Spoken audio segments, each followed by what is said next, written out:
So I just started when the moon hatched, and I am surprised at how much this book is pulling me in.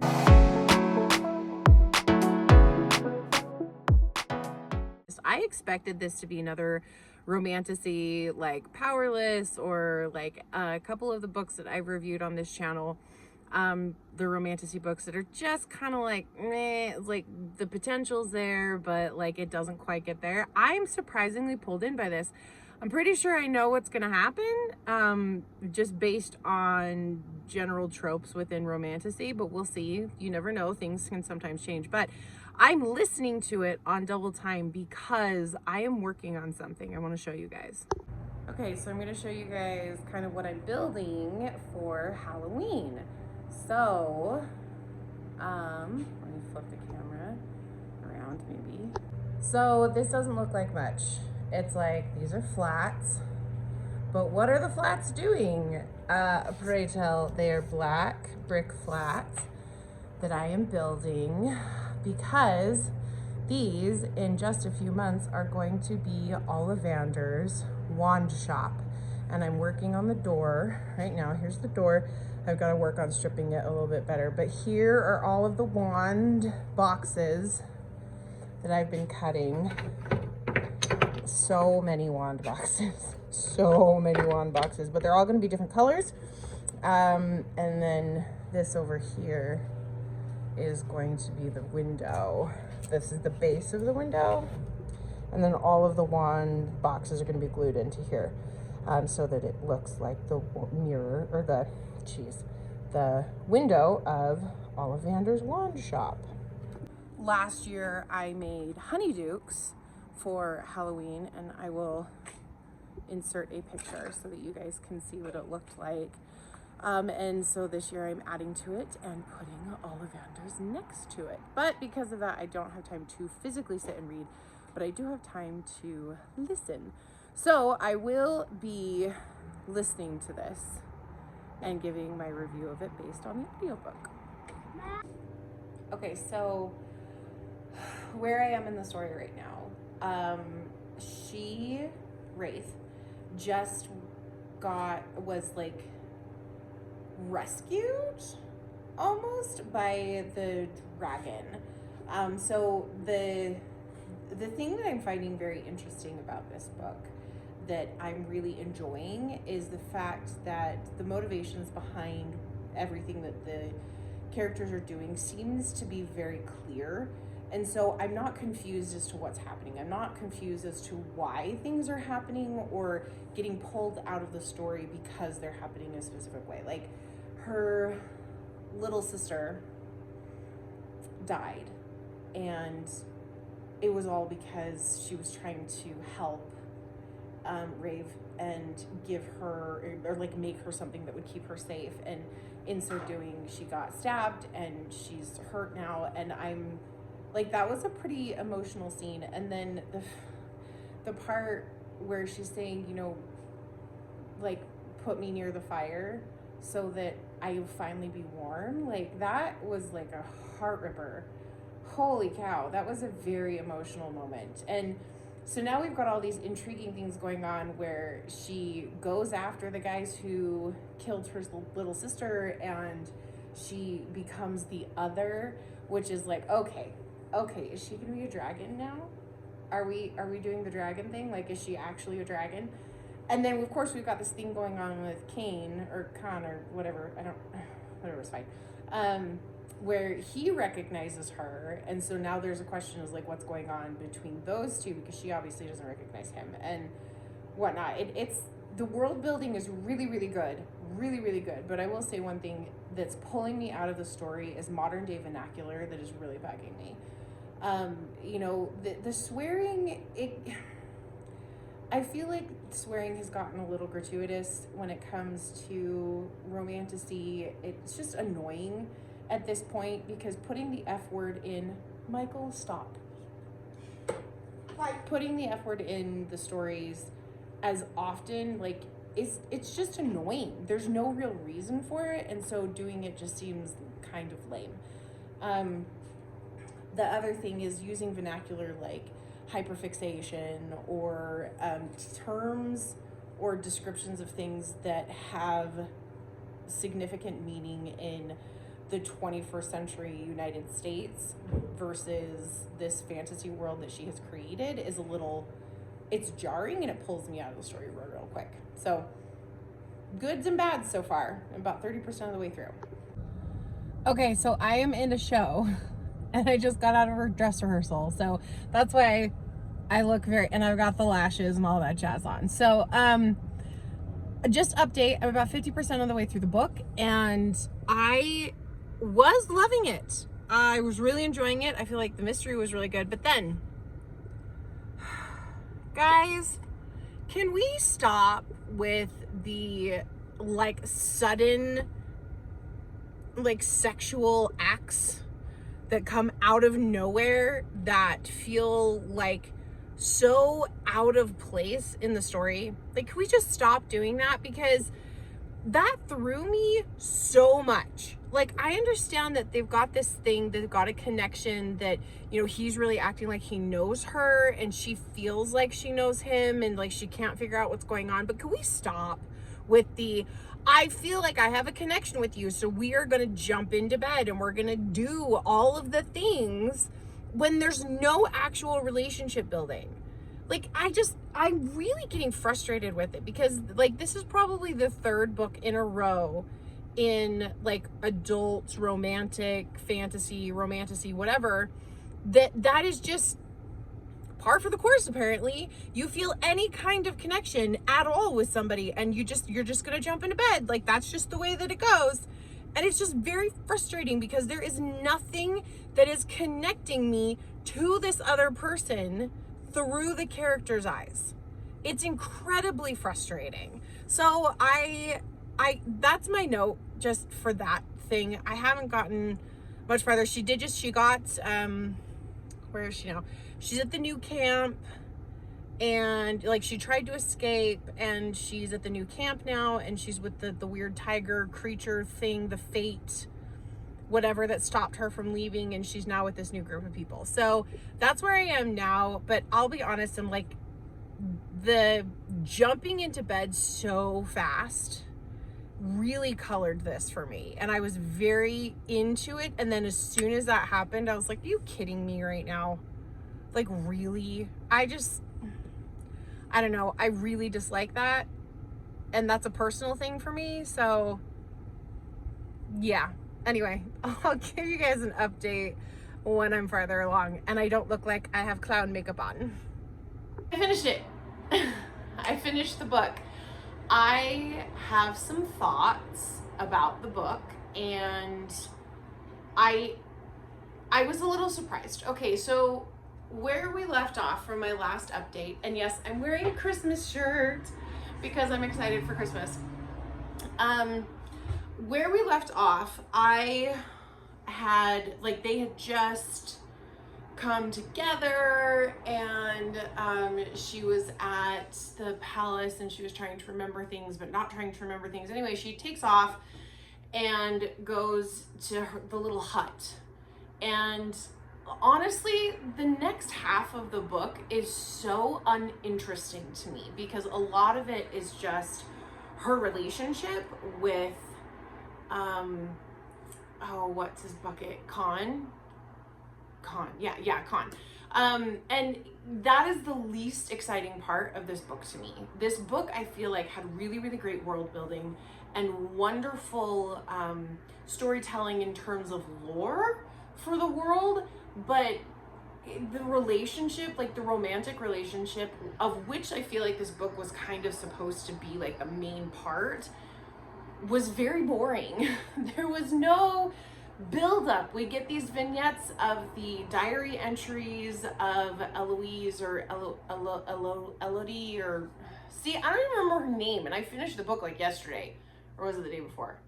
Might have been the day before. Anyway, we get these diary entries, and I just didn't care because the main character, Rave, was not really connecting with these diary entries. Like, it's not like she was starting to remember, and so we were getting the view of these experiences through her eyes.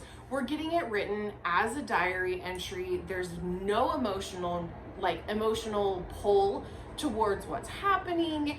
It's very blow by blow, like this happened and then this happened and then this happened and then we kissed and then we found ourselves, and it was just, there was nothing there for me. They're having the spice a lot, and there's memories of the spice happening a lot, but I spit everywhere, but there was nothing pulling me in emotionally. We didn't get like the slow burn relationship build that would have really made us be like right there for the story. I was very disappointed in that, and I feel like in like 600 and something pages, she could have written a very good slow burn where she doesn't really know who she is until later. Like, they dropped all of that way too early. An example of this same type of thing where we're starting out with journal entries or memories of someone else, and then we find out later on who that person is. The author Cassandra Clare does a very, very good job in the second book of the War of Hearts, I believe is the name of the trilogy. But the first book is Daughter of No Worlds, and it is so, so good. That whole series is so, so good. But in book 2 of that series, she does that where we're getting memories and ideas and thoughts from a different perspective throughout about half of the book until we find out who that person is. But she does it in such a brilliant, beautiful way that the twist that ended up happening in that book was like, I was jaw on the floor gasping because I never saw it coming. It was so good. And in this one, it was pretty obvious. Like, it was, I just didn't feel like it was a big reveal who she was. And then as soon as it was revealed who she was, then it became very stereotypical. She is the key to the future and the war, and like, she's the chosen one. It's kind of the chosen one trope a little bit. We know that she's a light lark by the end of the story. We don't have any clue what that means. So it's like, if we had an idea of what that was, maybe that would matter more to us at the end. I did like the fact that the plot didn't just revolve around the relationship, but it was so non-existent, it was very difficult for me. The little bits we were getting were interesting. The other perspectives, I liked the fact that by the end of the book, we got multiple perspectives for the story, but there wasn't enough. There needed to be a lot more. She wrote such a hefty book, and it's so thick that she could have written a lot, and I feel like she really didn't, and it was incredibly frustrating as a reader, as an auditory reader, to not have the substance that I really wanted, considering how long the book was. In terms of writing, there are things that really threw me out of the story. The fact that she calls everyone females or males instead of men and women. I get that you're trying to make a differentiation. This is a different world. They have different vernacular for different things, but that is such a Western word, and it's an English word. So it's like, we know what you're trying to say. Just say the English word. Just say men and women.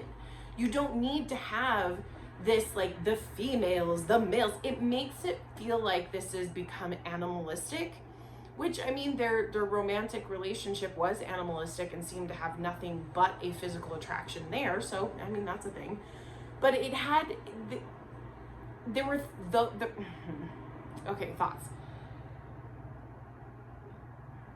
That aspect of it was frustrating, and there was a lot of Western vernacular used in a context that was so jarring. Like, at one point, I think one of the characters says hyperfixation, and that is a very Western science word, like an idea. And if you're in a fantasy world, you should have something else there. You don't need to say hyperfixation, because hyperfixation is 100% an ADHD thing, and it's so specific to like a Western idea and ideology and medical diagnoses and whatever, that it just felt weird.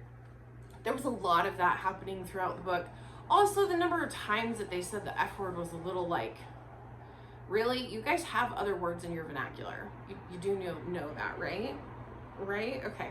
So I didn't feel like the writing was amazing. I also didn't feel like it was horrible, but there were things that she chose to do that really pulled me out of the story and made it difficult for me to streamline. Also, I just want to say, I think it was a very good try at creating a whole different like time cycle for the book, and I never really understood it. There's in the actual physical book, there is an entire like glossary that explains and break down how the time cycle works, like the cycles and then the phases and the eons, whatever. That's explained, but in the audiobook it is not explained at all, so you kind of just have to try and pick it up and hope you're right as you're listening to it. So I think it was a very good try. Like, she gave it the good old college try. But I do feel like it fell flat a little bit because there was no real clarity as to what the different things meant. And so sometimes I thought I understood, and then something would get said and I was like, oh, okay, that does not equal a day. I thought that equaled a day. That's not a day. Okay. So then I was like distracted by that and had to go back and listen to things again because I missed stuff. I like the ending. I'm not going to give away the ending. It is a little bit of a twist. I did not expect it. I think it was a good ending, and I really enjoyed the way that she ended the story, but I wish she had pulled more foreshadowing elements into the story before then. But she did pull some things in at the end that I thought were really well done, and they were very interesting.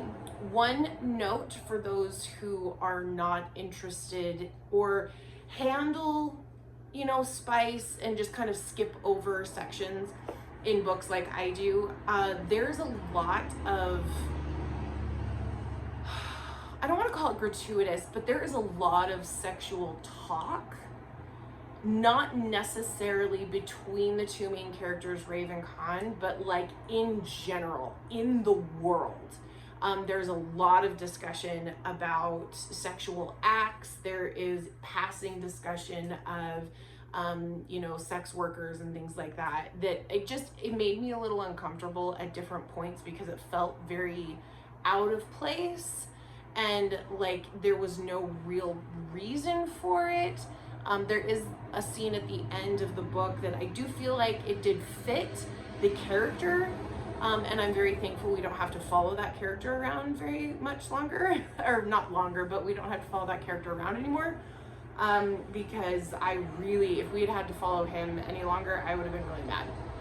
So any of you read the book, you know what I'm talking about. I just don't want to be like super spoiler, but if you do not enjoy spice, and it's something that you do skip over, just note there's a lot of sexual talk in the book. Overall, I'd probably give it a 3 out of 5 because I know this is definitely going to be a book that people really like, but I personally didn't like it. I probably am not going to read the second book, especially because the relationship seems to be the focal point for the story after like halfway through book 1. And I just didn't care. I just didn't care about the characters. I didn't care what they were doing. I didn't care about their relationship. I actually would have really preferred it if she and he had not, if Rave and Khan had not gotten together in this book at all. I think it would have been much more interesting to kind of leave us on tenterhooks to figure out like who this person is and why do they care so much about each other and that kind of stuff. So that's my quick review this week for When the Moon Hatched. If you guys enjoyed the book, let me know. Tell me what your thoughts are. If there are things that I maybe missed or didn't understand, please feel free to leave me a comment. And if you did get to the end of this video, please leave a cute little dragon emoji in the comments so I know you got to the end. As always, remember, you are worthy, you are loved, and happy reading.